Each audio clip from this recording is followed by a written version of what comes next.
오늘은 대강절 셋째 주일이면서 성서주일입니다. 성서주일은 매년 똑같습니다. 12월 둘째 주일. 온 세계교회가 함께 지키는 기념주일입니다. 그래서 오늘은 말씀과 성탄, 말씀과 주님의 관계를 한번 생각해 보겠습니다. 여러분, 성탄이 뭘까요? 오늘 본문에 의하면 말씀이 육신이 되신 사건입니다. 말씀이 육신이 되어 우리 가운데 거하심에 그랬잖아요. 이 대목을 헬라어 원문으로 보면 문장 맨 앞에 카이라는 접속사가 있고 이어서 호로고스 사르크스 에게네토 그렇게 되어 있습니다. 호로고스 사르크스 에게네토.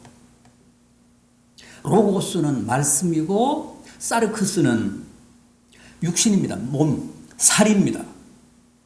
그래서 말씀이 육신이 됐다는 건데 이게 무슨 뜻입니까?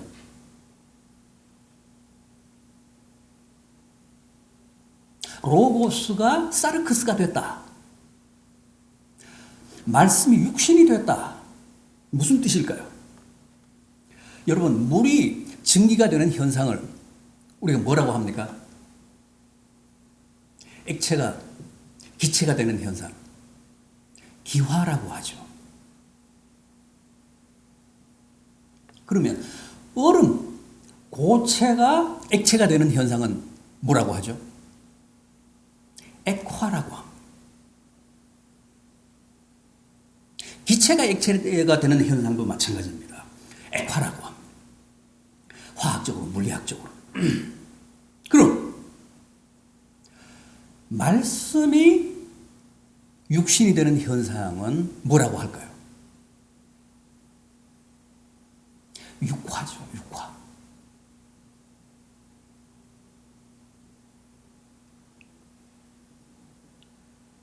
말씀 로고스가 육신 사르크스가 되는 사건, 육화입니다. 이걸 교리적으로 또 신학적으로는 뭐라고 하죠? 성육신이라고 하잖아요. 성육신 할 때 그 성은 거룩할 성이 아닙니다. 이룰 성입니다. 그러니까 육신을 이루다 그런 뜻입니다. 말씀이 육신을 이루다. 성육신. 육화, 성육, 화육 다 똑같은 뜻입니다. 성육신. 말씀이 되다. 말씀을 이루다. 육신을 이루다. 말씀이 육신을 이루다.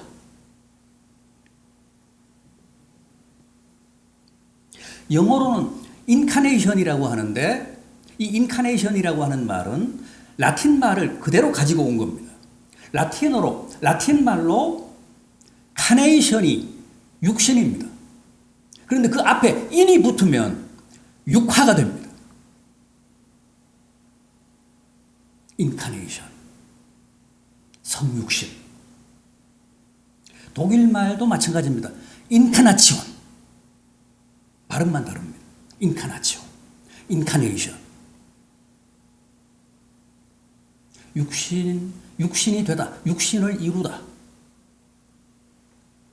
성육신. 화육. 육화. 성육. 다 말씀이 육신이 됐다는 뜻입니다.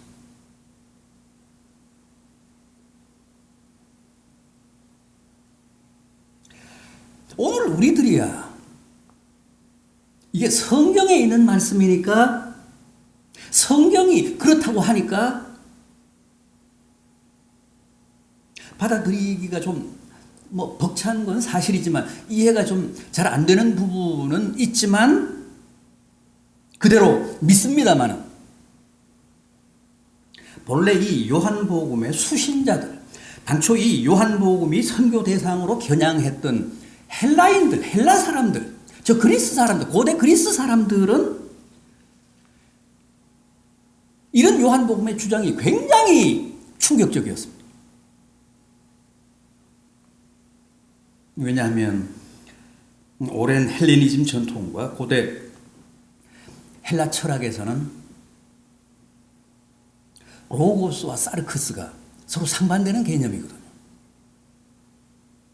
극단적으로 이질적인 개념이거든요. 헬라 사상의 특징은 이원론이잖아요.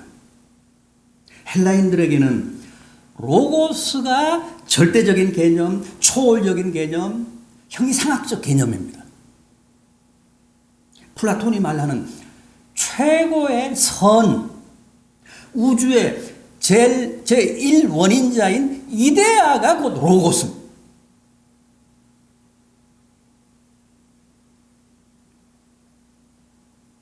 그런데 요한복음이 헬라 사람들의 그 전통 사상과 철학을 그대로 받아들여서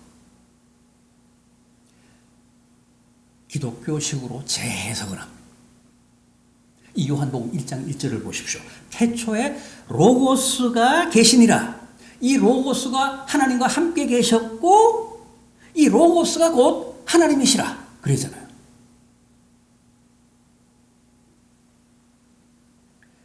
그러면서 로고스가 사르크스, 육신이 되신 사건이 바로 성탄이고, 그렇게 말씀이 육신이 되어 실제 우리 가운데 계신 분이 예수 그리스도다. 이게 요한복음의 메시지고 또 오늘 본문의 핵심적인 내용입니다.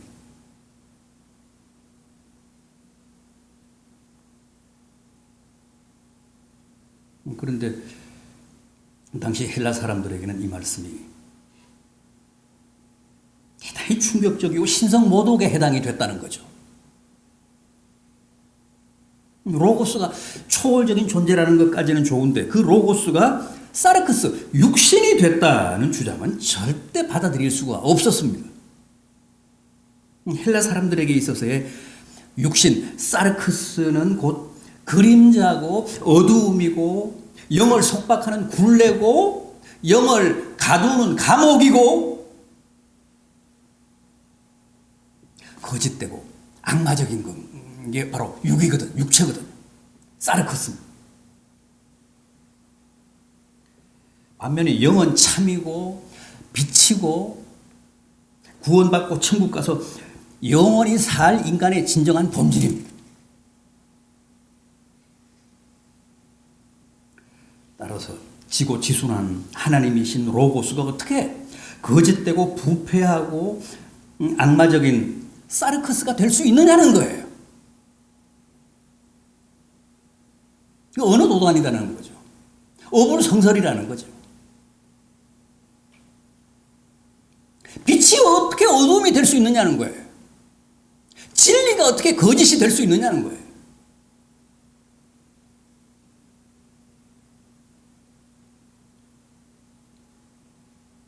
그들에게는 상상할 수도 없는 일이었습니다. 그래서 그 사람들이 주장한 게 뭡니까? 가현설, 도케티즘. 로고스가 말씀이 정말 육신이 되신 게 아니고 단지 우리 눈에 그렇게 육체처럼 보였을 뿐이다. 사람처럼 보였을 뿐이다. 사르크스처럼 보였을 뿐이다.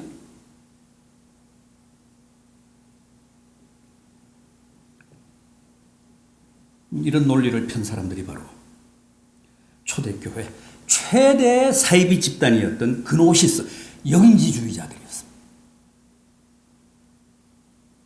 영지주의는 초대교회 가장 유명했던, 가장 막강한 세력을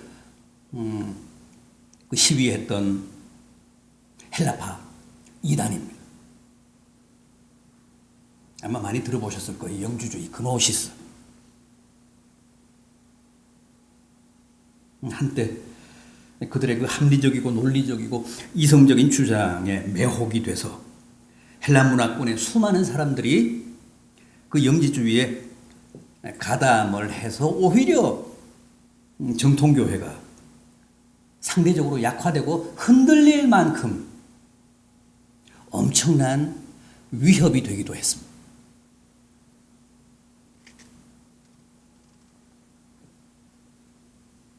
그렇습니다. 로고스가 사르크스가 되셨다는 주장, 말씀이 육신이 되고 하나님이 사람이 되셨다는 성육신 사건은 정말 이성적으로는 받아들이기가 결코 쉽지 않은 게 사실입니다. 그래서 이 요한복음 1장 10절 이하를 보십시오. 세상이 그로 말미암아 지은 바 되었으되 그를 알지 못하였고 그가 자기 땅에 오매 사람들이 그를 영접하지 않았다고 합니다. 그러나 영접하는 자, 곧 그 이름을 믿는 자, 다시 말해서 주님의 성탄을 믿고 로고스가 사르크스가 되시고 하나님이 사람이 되신 사건인 성육신, 인카네이션을 믿는 사람들에게는 하나님의 자녀가 되는 권세를 주신다고 했습니다.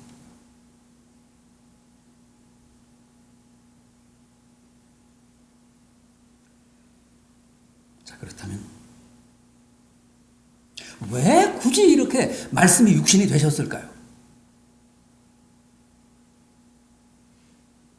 왜 굳이 하나님이 사람이 되셔서 아무도 알아주지도 환영하지도 않는 이 누추한 땅에 성탄하셨을까요? 그 성육신 사건의 진정한 사연, 이유, 필요성이 대체 무엇이었을까요? 그 질문을 또 이렇게 할 수도 있습니다. 이렇게 역으로 할 수도 있습니다. 만약 주님이 성탄하지 않으셨다면 어떻게 됐을까요?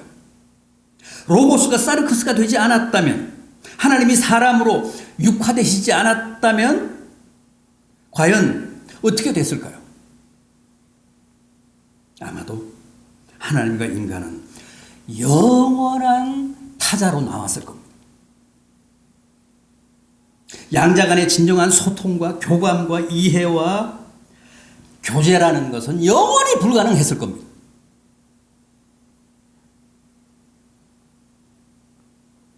절대 뛰어넘을 수 없는 양자 간의 존재론적 간극 때문에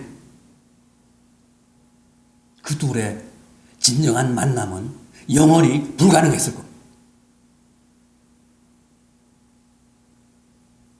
그렇지 않습니까? 하나님은 무한하신 초월 존재시고 우리는 시간과 공간의 엄격한 제약 속에서 살고 있는 제한된 존재입니다. 자연적 존재입니다. 유한한 존재입니다. 따라서 이 둘이 각자의 차원에 그냥 머물러 있는 한 만남은 불가능합니다. 영원히. 아니, 같은 차원, 같은 세상에 살아도 서로 종이 다르면 이미 소통이 안 되잖아요. 같은 자연이고 같은 동물인데도 우리가 다른 짐승과 대화할 수 있습니까? 소도 동물이고 인간도 동물인데 같은 차원인데도 벌써 이 신호음이 다르기 때문에 소통 코드가 다르기 때문에 대화가 안 되잖아요. 교감이 안 이루어지잖아요.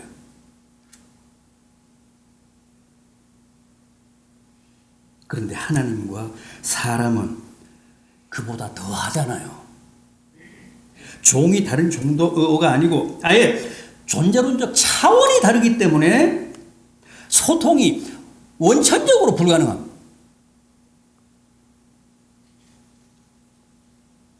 그럼에도 하나님은 우리 인간들을 사랑하시고 또 불쌍히 여기셔서 기어이 대화하시기를 원하셨고 또 죄 가운데서 우리를 구원하사 우리가 다 영생하기를 바라셨습니다. 그래서 반드시 만남이 필요했고 대화가 필요했던 겁니다. 히브리서 1장 1절 이하입니다. 옛적에 선지자들을 통하여 여러 부분과 여러 모양으로 우리 조상들에게 말씀하신 하나님이 이 모든 날 마지막에는 아들을 통하여 우리에게 말씀하셨으니,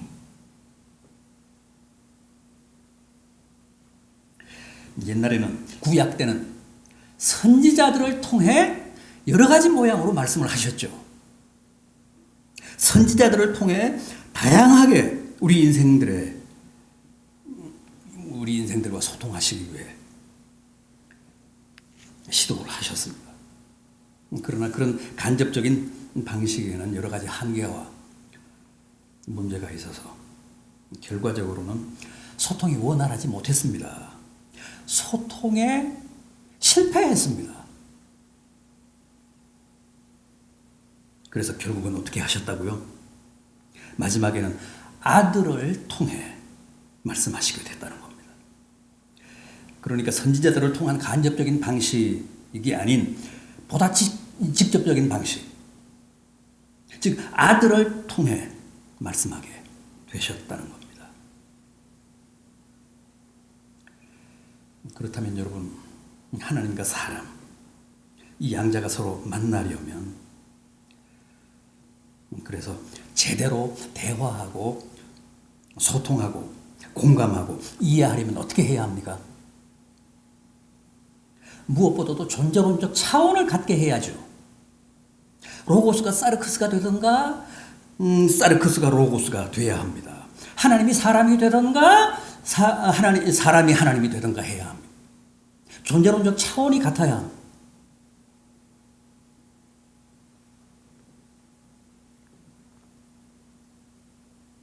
하나님이 실제 어떻게 하셨습니까?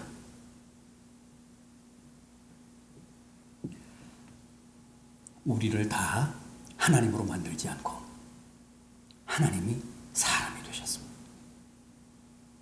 사람인 우리를 만나기 위해 하나님이 사람이 되시는 길을 택하셨습니다.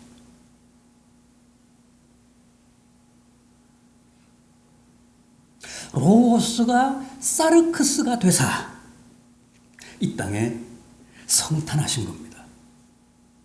같은 눈높이로 인간을 만나고 대화하기 위해, 소통하기 위해, 교감하기 위해, 당신의 뜻을 충분히 아낌없이 전달하기 위해.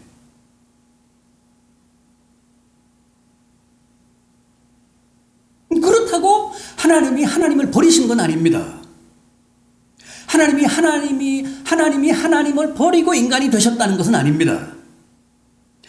말씀이 말씀을 버리고 육신이 되셨다는 뜻은 아닙니다. 아까 제가 얼음이 녹아 물이 된 것을 액화라고 했죠. 물이 다시 수증기가 되는 것을 기화라고 했죠. 그러나 얼음이 녹아 액화가 되고 그 녹은 물이 다시 수증기가 돼서 기화를 했다고 해서 물의 본래 성질이 사라진 건 아니죠. 변한 건 아닙니다. H2O입니다. 분자 구조는 똑같습니다. 수소와 산소가 결합해서 물이 되는데 그 물의 본질은 기화가 되나 액화가 되나 그대로 있습니다. 변하지 않습니다. 다만 열에 의해서, 온도에 의해서 형태만 변했을 뿐입니다. 물이 기체가 되고 공기가 수증기가 되고 또 물이 얼어서 고체가 되고 얼음이 되고 또 그 얼음을 녹이면 액화가 되고 그래서 물로 환원이 되고 그래도 여전히 H2O입니다. 물의 본질은 변하지 않습니다. 비록 말씀이 육신이 되셨지만 하나님이 사람이 되셨지만 그 본질은 여전히 삼위일체 하나님이시고 말씀이라는 겁니다. 말씀이 육신이 되시는 순간 말씀의 본질이 해소된 게 아닙니다. 하나님이 사람이 되시는 순간 하나님의 본질이 해소된 게 아닙니다. 오늘 본문을 다시 한번 보십시오. 요한복음 1장 14절. 말씀이 육신이 되어 우리 가운데 거하심에 우리가 보니 뭐라고 했습니까? 아버지 하나님의 독생자의 영광이요 은혜와 진리가 충만하더라.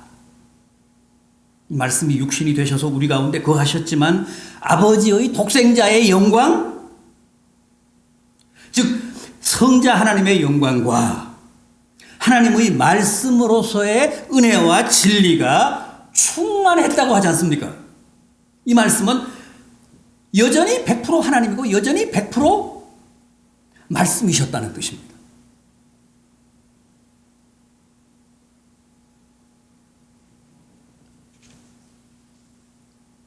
주님은 존재 자체가 그분의 생애와 선포하신 모든 복음이 곧 하나님의 말씀입니다. 주님은 걸어다니는 하나님의 말씀입니다. 또 주님은 그 존재 자체가 그대로 성자 하나님이시고 삼위일체 하나님이십니다. 그 본질은 변하지 않았어요. 말씀이 곧 하나님이시니라 그랬잖아요.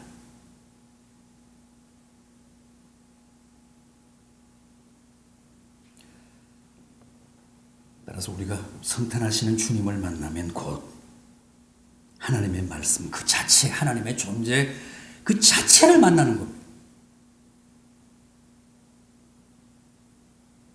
저 헬라의 영지주의자들의 주장처럼 단순히 사르크스처럼 보이신 게 아니고 로고스가 완전히 사르크스가 되신 것이고 단순히 사람처럼 보이신 게 아니라 하나님이 완전히 사람이 되신 겁니다. 그래서 우리가 주님의 정체성을 얘기할 때 뭐라고 하죠? 완전한 하나님, 완전한 사람 그러잖아요. 정확한 진술입니다. 정확한 고백이에요. 주님은 완전한 하나님, 완전한 사람이십니다. 100% 하나님, 100% 사람이십니다.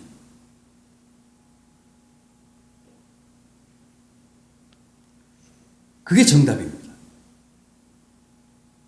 그게 바로 성탄을 통해 이루어진 겁니다. 성취된 겁니다.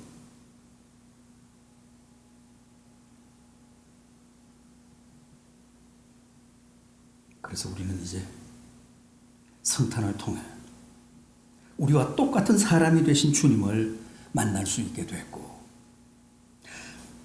우리와 똑같이 인간의 언어를 구사하시는 주님으로부터 직접 하나님 자신의 말씀을 들을 수 있게 됐고 대화하며 교감하며 그분의 뜻을 이해할 수 있게 됐습니다. 얼마나 놀라운 기적이고 은혜고 축복입니까?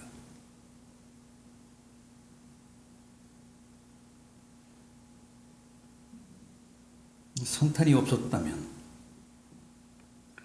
말씀이 육신이 되고 하나님이 사람이 되시는 사건이 없었다면 우리에게는 하나님과의 만남도 하나님과의 소통도 구원도 없었습니다.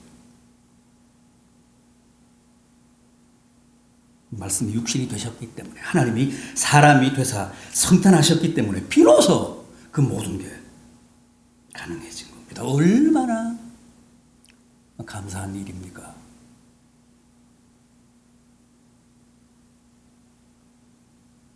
오늘 성소주의를 맞아 다시 한번 말씀의 육화, 성육신 개념의 신비를 깊이 묵상하시며 진심으로 감사하시는 성도들 되시기를 진심으로 기원합니다.